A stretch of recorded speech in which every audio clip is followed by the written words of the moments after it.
Everybody nowadays is claiming that the car market is crashing, and I went ahead and sifted through all of the real market data from a local auction here to find the truth for you guys. That's right. We have real numbers, real statistics that we can put behind this idea that the car market is going down, and we might as well go ahead and dig right in. So Brendan, tell us a little bit about the process of how you collected these figures. So I looked at one specific auction here just in the Denver area, and I looked at the sales from July 20th and from June 22nd. So 1 month apart. So it's not a huge time span for a big price change. And usually in a month, you're not going to see a huge price change. But I tried to find cars that are very similar to each other to see just how much of a difference there is in the ones that sold in June versus the ones that sold just a few days ago. Yeah, now we've had lots of periods over the last couple of years where the car market has gone and done some pretty crazy things, and it does seem like we do see a shift here. So let's dig into the first vehicle on our list. Hey folks, today's video is brought to you by SalvageReseller.com.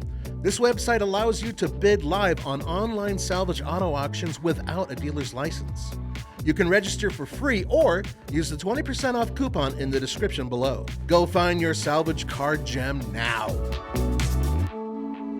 So the first vehicle I have is everybody's typical grocery getter, a 2012 GMC Terrain, and this one is specifically an SLT1 all-wheel drive with the 2.4 liter four-cylinder engine, and it has about 108,000 miles on it, and it's sold in June for $9,500. Okay. Now this is at a dealer auction, so these are wholesale prices. This is not necessarily the price that you are going to see.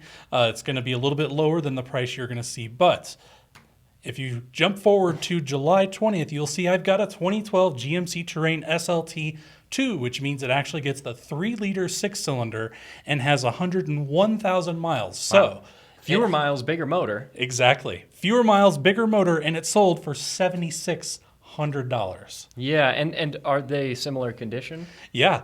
The condition report on here is saying that they are very similar in condition, these two. And I mean, it's almost a $2,000 price drop just in 1 month. And not even to mention it's lower miles and better options. Yeah, that's a pretty big shift, actually. I mean, especially if you look at it percentage-wise, a $2,000 discount roundabout is a decent amount of money on any vehicle, but especially for one that's going for less than 10, that's a big shift. Yeah, and I think the thing that's important to say is you are not necessarily going to see these prices today on dealer lots, but they will be very soon, because as soon as this car is reconditioned and on a dealer lot, you can expect it to sell for generally about $2,000 less to you, the end user. So let's jump on to the next one. I pulled up another 2014 type car, not too old, but not too new, just kind of right there in that used market. This kind of thing that a lot of people are shopping for as their dailies. Exactly. So this is just a 2014 Dodge Dart SXT front-wheel drive, so nothing super special. It's got about 103,000 miles on it, and in June, this car sold for $6,600 at the dealer auction. Okay. Now, if you jump to July, I've got a 2014 Dodge Dart SXT front-wheel drive, exact same car pretty much, just in black instead of blue, and this car sold for $3,100. Wow. How do the miles compare? So this one only has 81,000 miles, so 20,000 miles less, and you're talking like a $3,500 price drop. Yeah, that's pretty dramatic. Yeah. And so not all of the price drops are that dramatic, but these are just a few of the ones that I'm seeing the biggest drops in. And so let's move on to another car that's a little bit newer, a little bit more expensive. This is a 2020 Chevy Silverado heavy duty with the 6.6 liter diesel and 134,000 miles on it. And in June, this truck at auction sold for $25,000.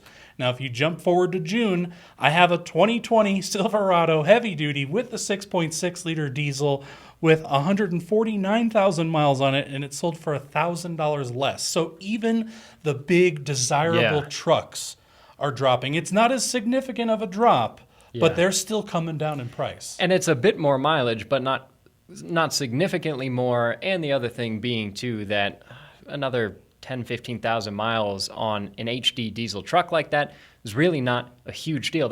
Shouldn't significantly impact the value of the vehicle. So, Well, and this one, the one that just sold in July is actually 5,000 miles less than the one that's sold in June. So it's 149 versus 154. And otherwise, Okay. as far as I can see, same color, same options, and it still went for $1,000 less. They even both have commercial use listed in the listing.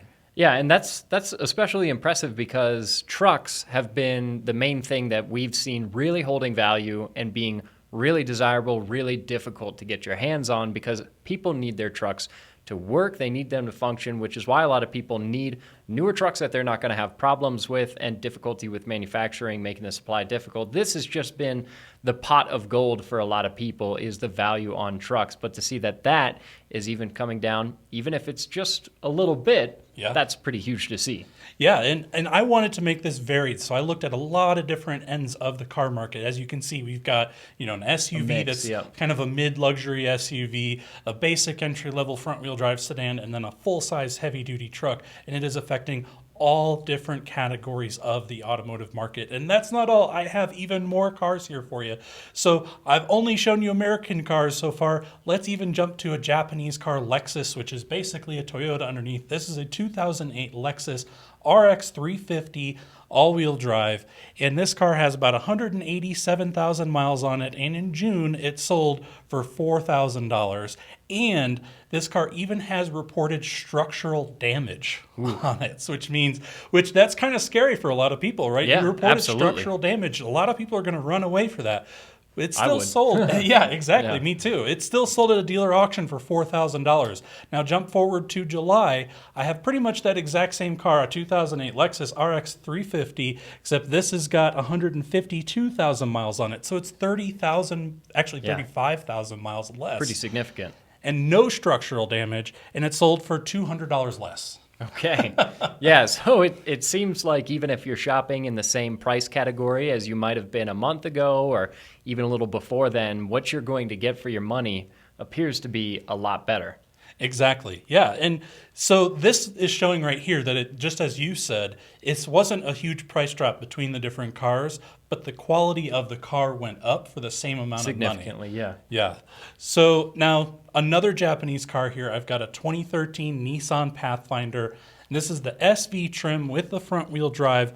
It's got about 164,000 miles. And out here in Colorado, that's not a super desirable car because it's front wheel drive Yeah. and it's got listed an airbag deployment in there.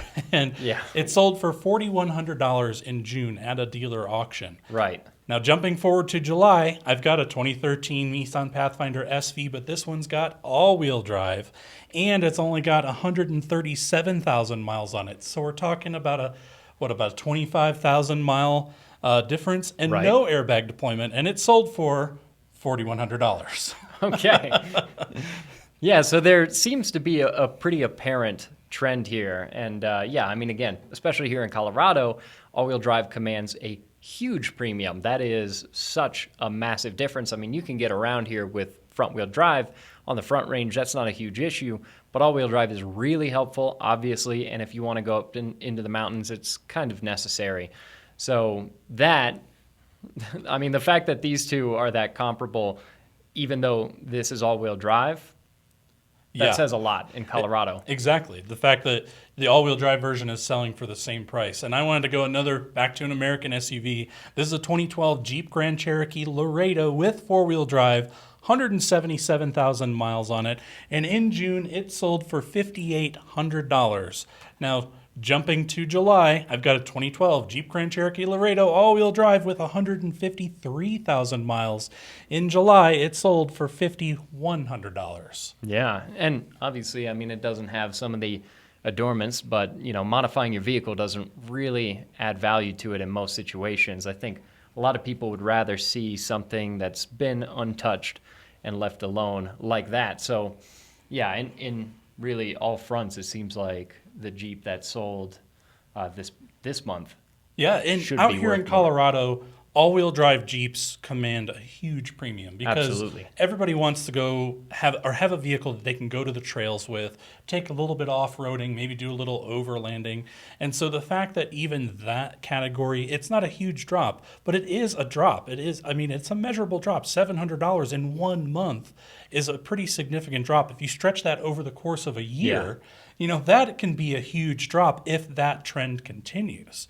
And then a lot of people were thinking like, oh, well, the cheap cars aren't necessarily affected. And you are wrong. Those are affected too. I've got here a 2005 Chevy Cobalt, and it's got 185,000 miles. It's got a lot of paint fade, and it's even got potential odometer rollback listed on the listing. Ooh.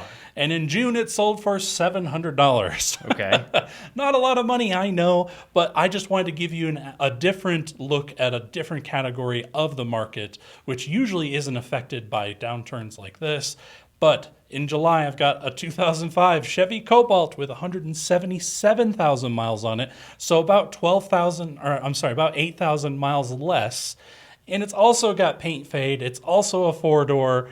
No odometer rollback, and it sold for $400. That's a pretty big difference. Also, it looks like, so they're both 09s? Yeah, one's an 05 and one's an 09. So Okay. one's actually Yeah, even so 4 years newer. Even a lot newer, yeah. Yeah, and $400, I mean, again, you're looking at around about half of what the older one sold for with an odometer problem, which obviously nobody wants to see. Exactly. Yeah, so that's pretty significant. And, again, kind of like we mentioned at the beginning of this video, it's worth keeping in mind that this is what we're seeing locally here in Colorado. But what we would love, too, is for you guys to tell us what you've been seeing around you as well, because this is indicative of the car market starting to shift in a direction that's going to favor people that are out there looking for transportation, something to get them around. Yeah, and these are just the 7 examples that I pulled from. I could have pulled probably twice as many examples, but I didn't want to bore you guys all day. These are just different snapshots of the market and where it's going, and it is definitely trending down. And if it's happening at the dealer auctions, that means that you are going to see those prices reflected at the dealer lots very, very soon. Now, my question for you is, are there any exceptions to this trend that you were seeing when you were looking around? Any types of vehicles that seem to be still going up? Anything that's holding value? Honestly, the one exception I was seeing that I couldn't find was Korean cars like Hyundai and Kia. They seem to not be as affected as much. They were pretty much just kind of staying flat. I didn't see a price drop. I didn't see prices go up on those. But for some reason, Hyundais and Kias seem to be just kind of flat from June to July. And again, what vehicles hold value, that all depends on what region you're in. Obviously, like we were talking about a little bit, things that are all-wheel drive and a lot of off-roaders are going to hold a lot more value here just because in our winters it's pretty much necessary. But again, it's good to see that there appears to be this trend downward in prices of vehicles because we've seen so many emails from people that just need transportation. And as expensive as things have been not that long ago, that's been tough. Yeah, and if you guys are worried about the car prices and have been worried lately over the last few years about not being able to afford the car that you want, well, just know that relief is on the way. The prices are coming down, and even new cars on the lots right now, if you are still paying over sticker, stop. Because no one needs to pay over sticker. There's a few exceptions for maybe like a GR Some Corolla. really special cars. Yeah, but your average daily driver cars, like no one should be paying over sticker anymore for cars that are on the lot. And used car prices are going to come down too. So I think that this is a really interesting trend, and I hope that you guys have found some information in here that's useful to you. It's been fun to kind of put it together, and if you'd like to see more like this, please let us know in the comments section below. And if I missed something, call me out, put it in the comments section below. I'd love to hear back from you. Absolutely, and we'll catch you all in the next video. Take care.